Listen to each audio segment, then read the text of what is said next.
আচ্ছা, তাহলে আমরা the cents of the D এই পোয়েমটির বাংলা অর্থটা আসলে পোয়েমটি দ্বারা কি বোঝানো হয়েছে সেই বিষয়টাকে আমরা আরেকটু ভালো করে জানবো মরিয়মের কাছ থেকে, ঠিক আছে? আচ্ছা মরিয়ম, তুমি তাহলে the cents of the D এই পোয়েমটার বাংলা অর্থটা তুমি কি বুঝেছো তোমার ভাষায় বলো। ওকে। মেরি ছিল সমুদ্রের তীরে বসবাসকারী একটি মেয়ে। একদিন তার বাবা মা ডির নদীর বালুচর থেকে পশুগুলোকে আনতে বলে। আর দুর্ভাগ্যবশত সেদিন সমুদ্রের আবহাওয়া ছিল প্রতিকূল এবং ছিল জোয়ার। মেরি যখন পশুগুলোকে নিয়ে বাড়িতে ফিরছিল তখন সমুদ্রের জোয়ার তাকে সমুদ্রের গভীরে নিয়ে যায়।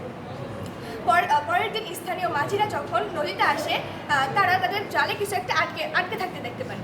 তারা ভেবেছিল এটা হয়তো বা নদীর কোনো শৈবাল বা কোনো স্যামন মাছ, কিন্তু তারা পরবর্তীতে লক্ষ্য করে এটি একটি কুমারী মেয়ের একগুচ্ছ সোনালি চুল।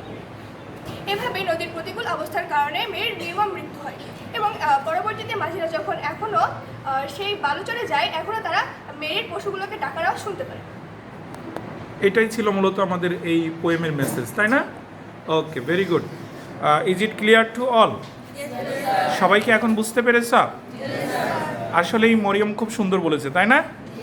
Very good. আমার মনে হয় এই পোয়েমটা সম্পর্কে আমাদের মোটামুটি একটা ধারণা হয়েছে, না? তাহলে আমরা সবাই এখন এটার সম্পর্কে মোটামুটি বলতে বা লিখতে পারবো তো নাকি? Okay, fine. So now everybody clap a big hand for Mariam. Okay, thank you Mariam, thank you. Sit down.